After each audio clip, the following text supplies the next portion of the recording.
how do we get over the Sunday Scaries? Better yet, how do we help our children do the exact same thing? In this week's episode of Happiness Happens, I'm so excited to be joined by author Alysson Bourque. She was a former teacher, former lawyer turned full-time author. And in today's episode, we talk about her entire book series called the Alycat Series.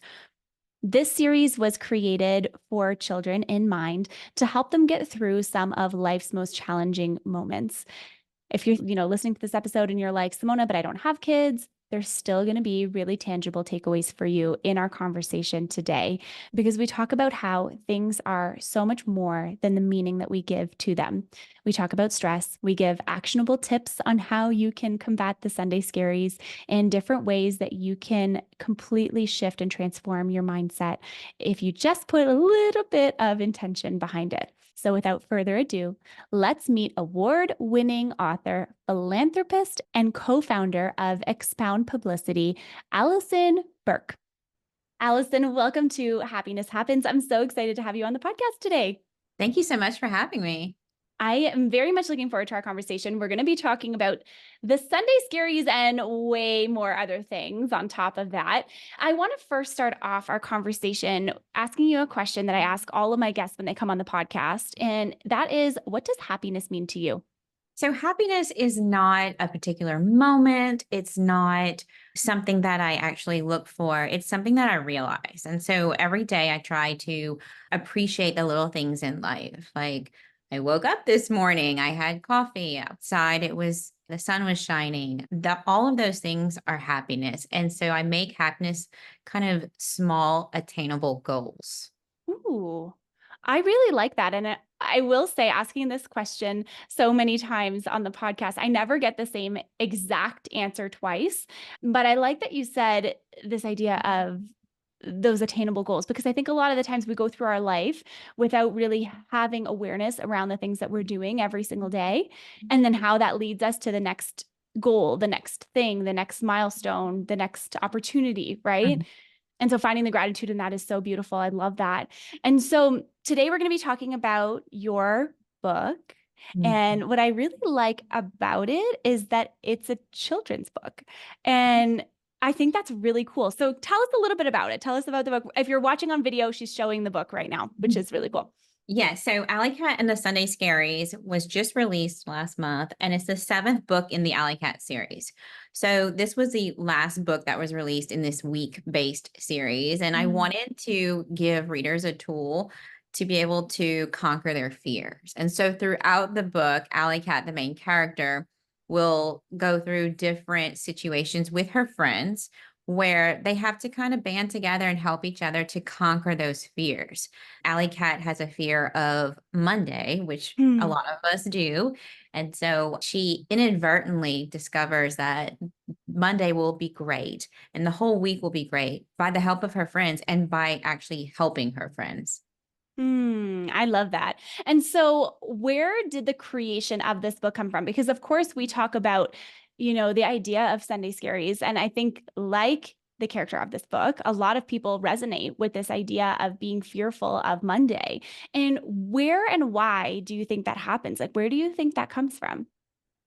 So for me, the inspiration behind writing this book is that, I've been an author, also a publicist for many years, and I've been in the public eye, especially as an author, doing author visits, interviews. I even co-hosted a news segment. And then one day, about a year ago, I discovered that my nerves were getting the best of me. Like my stomach had butterflies. Of course, it always did, but I was noticing it more. And I didn't know why that was happening. I still don't know why, but I realized that it was time to recognize those feelings, deal with them, and keep doing the things that I love the most, which is author visits and doing interviews and sharing literacy. So I had to develop tools to conquer those things. And so I figured if I'm having butterflies in my stomach about certain things or a Monday, I know kids are too. So that's whenever I decided to write a book of things that you can do to help conquer those fears. Beautiful. Now, was there anything that you had changed in your routine to combat that feeling or that fear? Yes. So I usually would skip breakfast at that time. Mm, And I was, I'm a mom as well of two teenagers. So I'm always on the go. My yeah. schedule is overflowing. Usually late, to everything. So I would grab like a cookie for breakfast, run out the door. And then after the pandemic, I had more time on a computer because we all do things more virtually as well. Yeah. So I realized that physically I wasn't doing my body any good by eating a cookie for breakfast, sometimes skipping lunch and not exercising. So I shifted and started making that a priority, making myself and my body and my mind a priority. And then I could be the best for others. I love that. And so for my listener right now who's thinking like, yeah, I have these Sunday scaries as well. And I go into, Sunday night feeling like I just had the best weekend ever. And then I dread Monday and I dread all the stuff that I have to do tomorrow.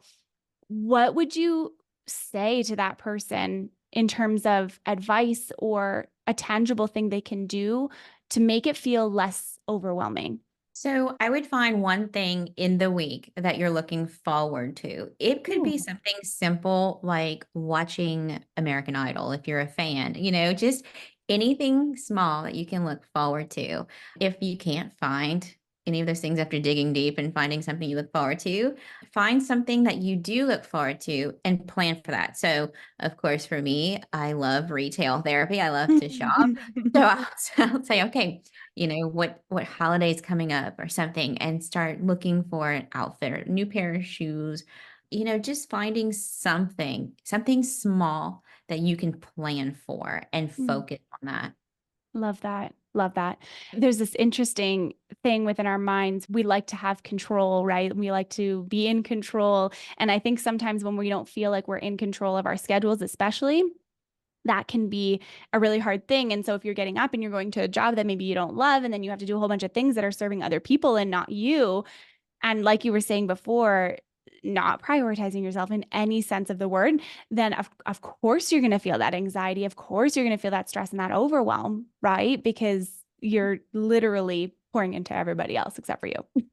Yep, yep, and the one thing that we can control, not the one thing, but one of the most important things that we can control is our breathing, and so doing breathing Mm, techniques helps you remember that you are in control, and so, just breathing in deeply, counting to 3, and then breathing out, hopefully, that would help to kind of regain that fear of losing control. I love that. So now with this framework in mind, we bounce back to your book. And so you've created this book and you said it was, part of your daily series, right? So there's 7, right? And so each day of the week, I feel like this is an absolutely genius idea. So I feel like you've created this so that it can be something that can be read every single night before you go to bed, for example. Mhm. Yes, Love and that. teachers can use it on a different day, even learning the days Mm. of the week. Oh, I think that's really smart actually, because if you're watching the video right now, you'll see that there's a few other books in the background too. And there's different days of the week are listed right on the actual book itself, which is really cool. And I want to know why for kids specifically. Like, why was it important to write this for kids specifically? So I have a background in elementary education Mm, and I taught school for a year. I also have a law degree. So before I started practicing law, I taught school for 1 year. And that 1 year of teaching first grade made me realize that kids love books and learn so much from characters mm, that they can relate to. So that has stuck with me. And I had decided after about 8 years of practicing law to start writing stories and take that time for myself to do what I enjoy. And then my kids were young and I started writing them stories. And I just wanted fun, lesson based books for kids that they can love. And that was the only goal. I love that. Did you notice any of the themes that you were writing about? Like, did you notice that in your own children? Is that where you drew like inspiration from? Yes. So the Yeah. first book was Alley Cat and the Thursday Dessert Day. And my kids were really little. I mean, this was about 8 years ago, and they have a milk protein allergy. And so they would go to dessert day at school, which happened to be a Thursday. And at the time, there weren't other options for ice cream. There was only a milk base. And so they would essentially miss out on dessert day and they felt left out. So I wanted them not to be sad about it, but create your own happiness. So we ended up making dessert that was milk free and bringing it on dessert day along with their ice cream that the other kids could Aw. have, and it became something that they could take part in and have, dessert day together. So it's a tribute to creating your own happiness even when you feel left out or wronged in life. So Mhm. That's really cute. And I think that's a really cool thing for kids to be able to grasp because I feel like nowadays there's so much judgment just on all levels, like on an adult level, but especially on a kid level. Like if you're not part of the friend group or if you're left out of the thing, it's a big deal, right? yes, it is, especially at a young age, around 6 to 8 years old. If you're not invited to a birthday party, that's devastating. And so Mm. I want those who maybe feel left out to create their own happiness. So maybe have your own gathering or something, even with your family or your cousin that day, and create your own happiness, even though you felt left out. I love that. Is this like a really good lesson in creating your own story and like carving your own path and not necessarily, feeling like you have to follow in the footsteps of everybody else around you because that's what everybody else is doing. And so, from the creation of these books, so you were saying to me earlier that your girls are older now. And when you wrote these books, they were younger.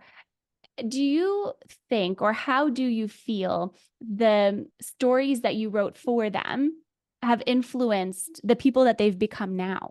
So I think that they have become more flexible Mm. with the books. They used to read all of them and now they're teenagers. And so I don't know if they've even read the latest Sunday Scaries, but maybe when they're adults, they'll read it. Yeah. So I do feel that they've learned to be a little more flexible and create their own happiness by using the tools within them. And so each one of the books has a separate lesson. Like Cattywampus Wednesday was written after the pandemic, where everyone felt the world was upside down. So it gives kind of tools on how to approach those. And it's not tools in your face. You just get to see how these cats react to situations. And then hopefully readers will say, okay, yeah, that was a great way to handle that. And so maybe I will. So I do think my kids have learned to become more flexible. I think that they're more creative. And I actually include them when I'm stuck on something like an ending or, a character. And I think that they take pride in seeing the series out there. So hopefully it was a good thing for them. I love that. I feel like it helps reshape their mind and think outside of the box. I mean, obviously I don't know your children, but I can just imagine that reading lessons like this almost every single day or having a resource like this to fall back on opens your mind to way different perspectives. And I think too, again, like we were saying before, like when you grow up, like it can really be like it's a one track mind. You know what I mean? It's like the most important thing is fitting in, right? But maybe that doesn't become the most important thing, and maybe your books are a lesson to why it's okay to stand out on your own.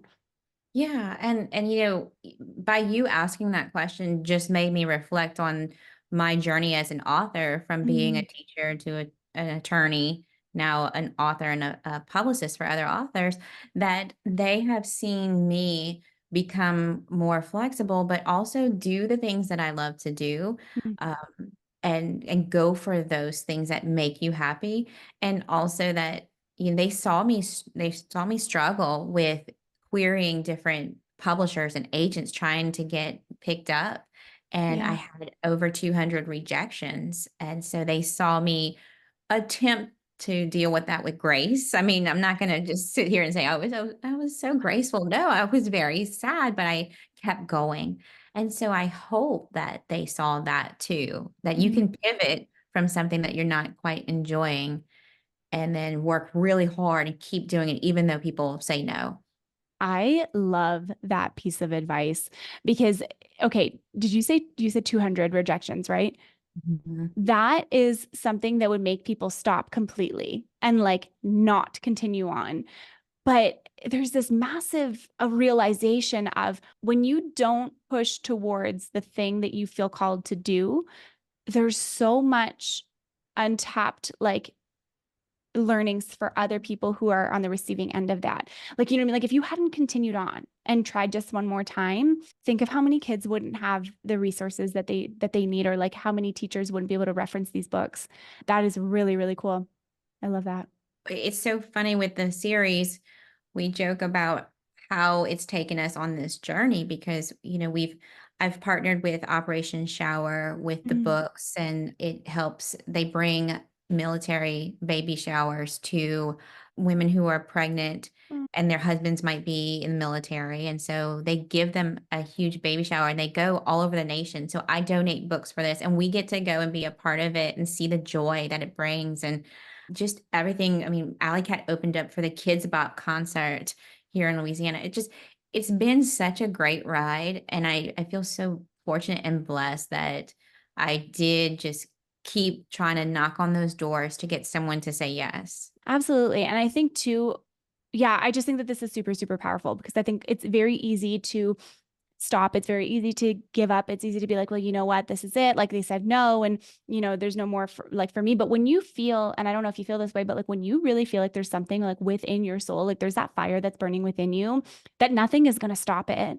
And you're going to get exactly where you need to be. The author journey, I feel like is not an easy journey whatsoever. I'm not an author yet. I have a book in me, but yeah. Can you tell us a little bit about in your own personal pivots from teaching to being a lawyer to being an author? Like those are some really big pivots. And I feel like a lot of your self-worth almost can be tied into some of those things, especially as a lawyer. You think of like lawyers, it's like, oh my God, that's so cool. But so how did you just step into the next thing? Like when you realized that the thing you were in is no longer for you? So it's kind of like what you said. There was a fire inside of me that Mm, just kept burning and saying, there's something else that you need to be doing. And of course, I'm very faithful, but I really, really trusted that feeling and said, there's something more for me, and it wouldn't go away. And mm, that feeling wouldn't stop. And so I just kept trying. And so within the series, every time a book is released, I question myself and I say, is this going to be it? Are people going to not want the books anymore? And things just keep working out. So I just keep pushing and keep going and mhm. going. So I have two more books in the works for the Alycat series that I'm excited about. And I'll just keep doing it as long as it works out. I love that. I love that. Are we allowed to have like a sneak peek on the next two books? Yeah, so Alycat and the Copycat is the next Oh, one. So that'll be out in 2025. And then the Alycat Christmas Cookie Exchange will be in 2026. oh, I love that. Those sound really, really nice. And then who knows from there, like maybe there's all kinds of other different ones that branch off from there. This is really cool. This is really cool. And so for parents listening, teachers listening, educators, guardians, or whoever listening right now, where can they find your book? And what is one thing that you really hope that they gain, but also the kids gain from reading it?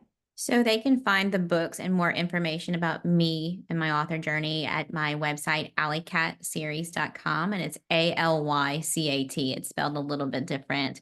And so with the newest book specifically, I just hope that readers and listeners can realize that bravery isn't the absence of fear, that bravery is doing something despite the fear and conquering that. And so that's what I tell myself every day and I work towards. And I hope that readers and listeners will do the same.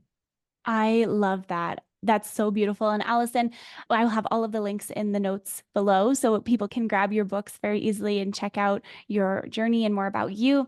I'd love to ask you my last question. It's a question I've been asking on the podcast for a long time. And it is, what is one way that my listener can create a little more happiness in their day, every day, starting today? So because I am such an advocate for books, if there are any books that you have on your shelf that you've read or you no longer want to read, donate it. Donate it to Mm. a little free library, a school, anyone, maybe a neighborhood kid, and share those books. It's so great to be able to read and share that with someone who may be less fortunate that can't maybe afford a book. I love that. That's beautiful. Thank you so much for joining me today. Thank you so much. You're welcome. Thank you for tuning in to this week's episode of Happiness Happens. Be sure to connect with both of us. Let us know what you love from our conversation and check out Alysson and her entire series of books at the link in the show notes below. I hope you have a beautiful day today. Thank you for being here. And remember that happiness happens when you're least expecting it.